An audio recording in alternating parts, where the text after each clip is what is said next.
Bugungi kunda yurtimizda aholi bandligini ta'minlash, ularning turmush sharoitlarini yaxshilash, ayniqsa fuqarolardan kelib tushayotgan murojaatlarni o'rganish va tizimli hal etishga katta e'tibor qaratilyapti. Ayni shu boisdan Oliy Majlis Senati a'zosi Zumrad Bekatova hamda Xalq deputatlari viloyat kengashi raisi Ismigul Xushmurodovalar boshchiligidagi ishchi guruh hududlarda olib borilayotgan ishlar samaradorligi bilan tanishish maqsadida bir necha tumanlarda keng ko'lamli o'rganish ishlarini amalga oshirishdi. Mavzuni Chiroqchi tumanida o'tkazilgan o'rganishlar bilan boshlaymiz. Dastlab Xalq deputatlari tuman kengashi kotibiyatining faoliyati bilan tanishildi. Yuborilgan deputatlik so'rovlarining natijalari tahlil etilib, fuqarolar tomonidan ko'tarilgan ijtimoiy, iqtisodiy, huquqiy va tadbirkorlikka oid masalalar atroflicha muhokama qilindi. Keyingi o'rganishlar mahallalarda davom etdi. Bugungi kunda tumanda jami 55 ta mahalla bor bo'lib, unda 280 ming nafar aholi istiqomat qiladi. Olib borilgan o'rganishlar mobaynida hududdagi Navoiy mahallasi yettiligining faoliyati ko'zdan kechirildi. Ushbu mahalla 1994-yilda tashkil etilgan va hozirda u yerda 506 ta xonadon, 598 ta oila, 3232 nafar 8 xil millat vakillaridan iborat aholi istiqomat qiladi. Joriy yilda mahalladagi 110 nafar ishsiz fuqaro qamrab olinib, shu kunga qadar ularning 87 nafari band qilindi. 84 ta oila esa kambag'allik reyestriga kiritilib, ularga ijtimoiy yordam ko'rsatilib kelinmoqda. Navoiy mahallasida ham fuqarolar tomonidan bildirilgan murojaatlar tinglandi. Ayrimlari joyiga chiqqan holda o'rganildi.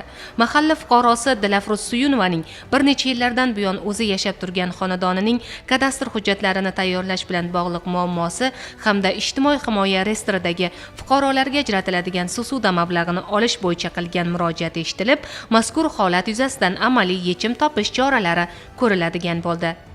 Nogironlik farzandim bor, bitta o'g'il. Respublikadan kelgan senatorga o'z muammomni bildirdim. Men murojaat qilgan masala bo'yicha ko'maklashishga va'da berishdi. Yordam berganiga xursandman. Keyingi manzil Kitob tumani bo'ldi. Ayni paytda tumanda jami 55 ta mahalla mavjud bo'lib, ularda 294.300 dan ziyod aholi yashab kelmoqda. Hududdagi o'rganishlar davomida dastlab boshqaruv tizimi va mahalliy kengash faoliyati bilan tanishildi. Bu yerda ham bir guruh fuqarolarning turli murojaatlari tinglandi. Murojaatlar asosan ijtimoiy qo'llab-quvvatlash, bandlik, uy-joy va infratuzilma masalalariga oid bo'lib, har bir holat yuzasidan mas'ul tashkilotlar tomonidan tushuntirishlar berildi va amaliy yechimlar bo'yicha tegishli chora-tadbirlar belgilandi.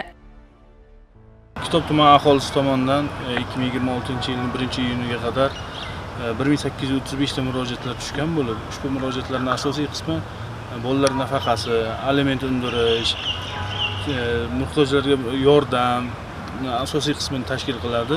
Bu ishlarni jadallashtirish masalasida, murojaatlarni hal qilish masalasida Majburiy ijro byurosi va Inson ijtimoiy xizmatlar markazi bilan birgalikda aliment undirish va bolalar nafaqasi bo'yicha, masalan, ishsiz bo'lgan fuqarolarning bandligini ta'minlash, mezondan oshgan fuqarolarga bolalar nafaqasi tayinlash imkoni bo'lmasa-da, ularga boshqa turdagi alternativ yordamlar ko'rsatish bo'yicha ishlar amalga oshirilyapti. Yana alimentdan qochib yurgan fuqarolarni topish, ularni ishga joylashtirish, bandligini ta'minlash bo'yicha bir qator ishlar amalga oshirilib borilmoqda.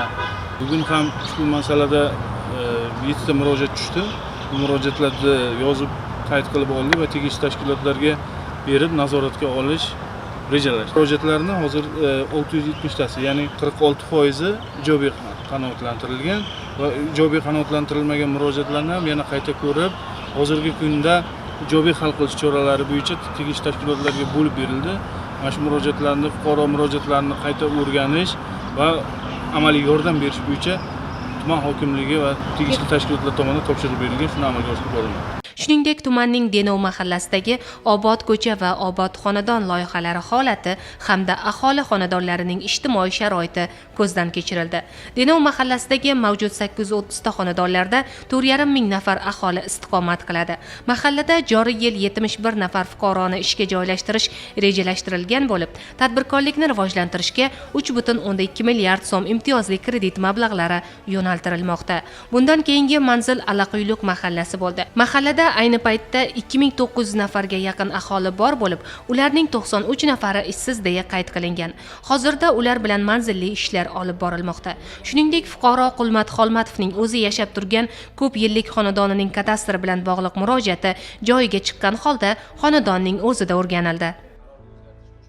Bizning hovlimiz 70-80 yillik hovlilar. Bobomning otasidan umrbodlik meros bo'lib qolgan. Shu vaqtgacha hovlimizda egalik huquqi bo'lmagan, kadastr hujjati bor edi.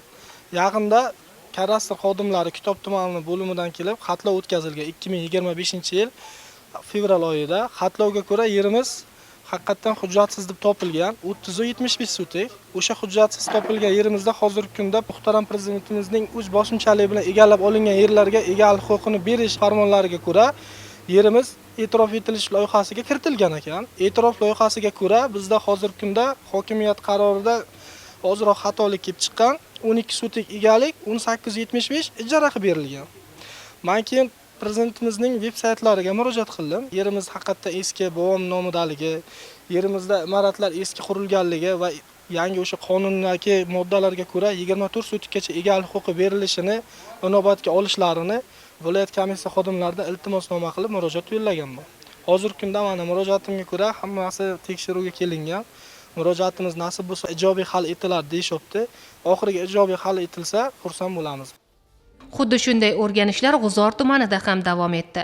O'rganishlar davomida fuqarolar bilan ochiq muloqot o'tkazilib, ularning taklif va tashabbuslari tinglandi. Uchrashuvlarda aholini qiynayotgan ijtimoiy masalalar, kommunal xizmatlar sifati, bandlikni ta'minlash, infratuzilmani yaxshilash, tibbiyot va ta'lim sohalariga oid murojaatlar atroflicha muhokama qilindi hamda tegishli tartibda nazoratga olinib, ularning ijrosini ta'minlash bo'yicha mas'ullarga topshiriqlar berildi. Shuningdek, tumandagi nuroniylar bilan ham yurtimizda keksa avlod vakillarini qo'llab-quvvatlash, ularning hayotiy tajribasidan keng foydalanish, mahallalarda tinchlik va osoyishtalikni ta'minlashda hamda yoshlar tarbiyasida nuroniylarning o'rni va ahamiyati haqida fikr almashildi.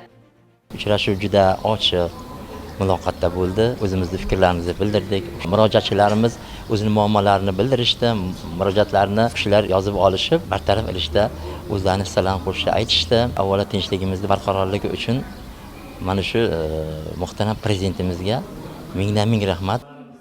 Shundan so'ng aholi yashash sharoiti bilan yaqindan tanishish va ular bilan muloqotni yanada kuchaytirish maqsadida keyingi o'rganishlar mahallalarda ham davom etdi. G'uzor tumanida bugungi kunda 47 ta mahalla bor bo'lib, aholi soni 230 mingdan ziyodni tashkil etadi. O'rganish jarayonida Mustaqillik mahallasi 7ligining faoliyati ko'zdan kechirildi. Ushbu mahalla 1020 ta xonadondan iborat. Unda 5500 ga yaqin aholi istiqomat qiladi. Fuqaro Xolida Atamurodovaning xonadoniga tashrif buyurilib, uning oilasi va faoliyati bilan tanishildi. Ikkinchi guruh nogironiman. Shu nogironligim sababli uyda o'tirib qolgandim. Keyin xo'jayinim bilan maslahatlashib, hokim yordamchisiga uchrashib, 5 million kredit oldikda issiqxonani qilib boshladik. Birinchi pomidor bodring ekdik. Pomidor bodring ham o'zimiz qo'ni-qo'shnilarga, mahalliy bozorga chiqardik. Ishimiz yurishib ketaverdi. Foydasidan baliqchilikni yo'lga qo'ydik. Baliqchilik ham 50 kilo chavoq olib, baliqni yetishtirdik. 3 oy, 4 oy boqib, 400 kilodan ziyod sotdik. Hali bor baliq, yana ham chiqarsa bo'ladi. Endi hozir havo isiganligi sababli to'xtab turibdi. Undan keyin orqamizda tashlandiq yer bor edi. Hokimiyatga murojaat qilib, hujjatlashtirib berishdi. Endi yer ko'paydi, mehnat kuchi kam yetmaganiga o'zimday xuddi reyestrda turgan nogironligi bor qizlardan 3 ta qizga ish o'rni yaratdik. Doimiy ish o'rni bor. Ular ham kelib yordam berib qarashadi. 100 dan ziyod o'zim ekkanmiz. Avatar, F1, ketmon sopi navlaridan. Endi uzum katta bo'lguncha yerdan unumli foydalanish uchun pomidor, bolgarskiy, baqlajon hali bozorga chiqaramiz. Issiqxonadan boshlab qoramol qildik, biogomosni yo'lga qo'ydik, parrandachilik, quyonchilikni yo'lga qo'ydik. Dehqonchiligimiz, mana gulchilik hammasi bir-biriga bog'langan holda tadbirkorligimizni kengaytirib olganmiz. Daromadimiz yaxshi. Bir oyga 30 million, 40 million daromad bo'ladi. O'rganishlar yakunida xalq deputatlari tuman kengashi faoliyatini yanada rivojlantirish va takomillashtirish bo'yicha tuman hokimi bilan suhbat o'tkazildi. Olib borilgan o'rganishlarni Nishon tumani misolida davom ettiramiz. Tumanda bugungi kunda 175 mingdan ziyod aholi istiqomat qiladi. Shundan ishsizlik darajasi yil boshida 5.5% edi. Ayni paytga kelib esa 5% ni tashkil qilmoqda. Kambag'allik darajasi 4.9% dan 2.9% gacha qisqardi. 2026-yil yanvar-may oylarida tumanda 1891 nafar fuqaro ishga joylashtirilib, belgilangan reja ortig'i bilan bajarildi. Marta kelib mana Nishon tumanini o'rganayotgan bo'lsak, qanaqasiga 3 ta mahalla og'ir hududga kirdi deyapsiz. Shuning ichida Paxtabod bor, to'g'rimi? Paxtaobodda bo'lish mumkin emas deyapman. Sababi birinchidan shaharga yaqin hudud, texnika qatnovlari ham joyiga qo'yilgan.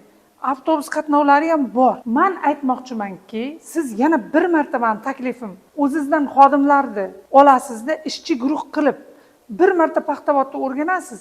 Chunki Paxtaobod og'ir mahallaga kirishi mumkin emas. Hurmatli prezidentimizning 49-sonli qarorlari bilan bizga aholini 3 ta bosqichga daromadlarini oshirish yo'lga qo'yish belgilangan. Birinchisi doimiy ish bilan ta'minlash, ikkinchisi soyadan chiqarish, uchinchi aholini daromadini oshirish. Bu bo'yicha bizlarga 31 mingta aholini 3 ta yo'nalish bo'yicha reja belgilangan.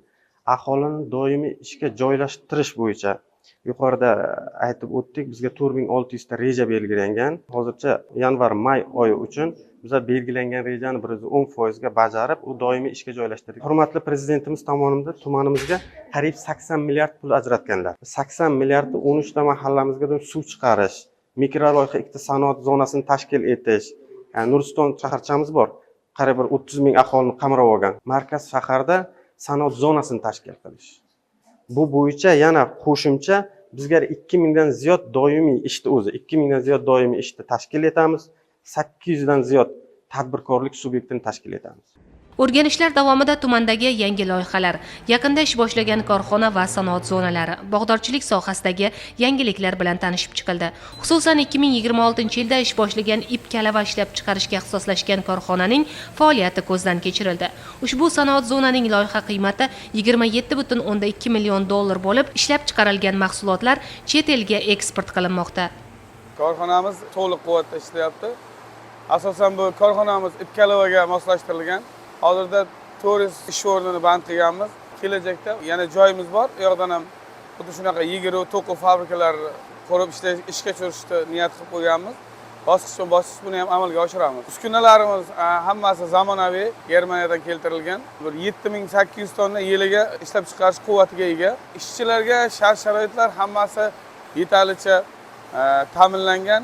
3 mahal har bitta smenaga issiq ovqat bilan ta'minlanadi. Hozirgi vaqtda Eron davlati bilan shartnoma qilib eksport qilishni boshladik. Bizga boshqa davlatlardan ham qiziqish bildirishni boshladi. Xudo xolasa ular bilan shartnomalarga amalga oshirib, ular bilan ham bevosita eksport qilishni amalga oshiramiz. Shuningdek, tumanning olis hududlaridan biri Yangiobod mahallasiga tashrif buyurildi. Tashrif chog'ida mahalla yettiligining faoliyati bilan tanishib, yettilik uchun yaratilgan shart-sharoitlar ko'zdan kechirildi. O'rganishlar natijasida ushbu mahallaning bugungi kunda tubdan o'zgarib borayotganligiga guvoh bo'lindi. Avvallari Yangiobod mahalla fuqarolar yig'ini og'ir bir holatda faoliyat yuritar edi. Bugungi kunga kelib esa mahalla binosi mart oyida qayta qurilib, foydalanishga topshirilgan. Natijada mahalla binosining o'zida tikuvchilik sexi, terapiya xonasi, kutubxona, tibbiyot punkti ham tashkil etildi va ularda ham 30 dan ziyod yangi ish o'rinlari yaratildi. Mahallamizda 820 ta xonadon, 5136 fuqaro istiqomat qilib, bugungi kunda ishsizlar sonimiz yil boshida 192 nafar, ya'ni mehnat migratsiyasidan qaytganlar va mehnat bozoriga kirib keluvchilar bilan birgalikda 192 nafar edi. Biz hozirda ushbu fuqarolarni barligini ta'minlash maqsadida loyihaviy yondashuv asosida loyihalarni tashkil qilishni o'ylab oldik va bu borada driverimiz chorvachilik bo'lgani uchun chorvachilikdan yana keyingi sut va qatiqdan maqsadli foydalanish bo'yicha quruvchilikni yo'lga qo'ydik. Bu bo'yicha bir 50 ta xonadonimizga imtiyozli kreditlar ajratib, bugungi kunda o'sha quruvchilarimiz o'sha Vodiy, Toshkent va Samarqand perevallariga qurutlarni olib borib topshirish va chakkalarni yig'ish bo'yicha ham biz yana 14 ta lab avtomashinasini imtiyozli kredit asosida olib berdik. Bundan tashqari bedanachilikni yo'lga qo'yish bo'yicha yana 18 ta xonadonga bedana tuxumi va bedana go'shti yetishtirish bo'yicha loyihani tashkil qilib, ularga ham imtiyozli kreditlar ajratib, fuqarolarni o'sha kambag'al oila tarkibida turuvchi fuqarolar, ishsiz fuqarolarni ish bilan ta'minladik. Natijada hozir bugungi kunda 100 nafar, 192 nafar ishsizimizdan 100 nafarini birinchi chorakni o'zida bandligi va daromadini oshirish bo'yicha choralar ko'rildi va bandligi to'liq ta'minlandi. Oldindagi vazifalar bu o'sha mehnat bozoriga kirib keluvchi va migratsiyadan qaytadigan fuqarolarni bandini ta'minlash bo'yicha yana qo'shimcha ish rejalarini tuzib olganmiz. Ikkinchi chorak bilan biz mahallani ishsizlikdan xoli mahallaga aylantiramiz deb va'da bera olamiz. Umuman olganda bir necha kun davomida olib borilgan sa'y-harakatlar, o'rganishlar, tashkil etilgan ochiq muloqotlarning barchasi mahallalarda ijtimoiy-iqtisodiy holatni yaxshilash, kambag'allikni qisqartirish, eng muhimi fuqarolarning muammo va murojaatlarini o'z vaqtida o'rganish hamda ijobiy tomonga hal etishga xizmat qildi. Shu bilan birga fuqarolar va davlat organlari o'rtasidagi ishonchni mustahkamlash va albatta xalq manfaatlarini ta'minlashda muhim ahamiyat kasb etdi.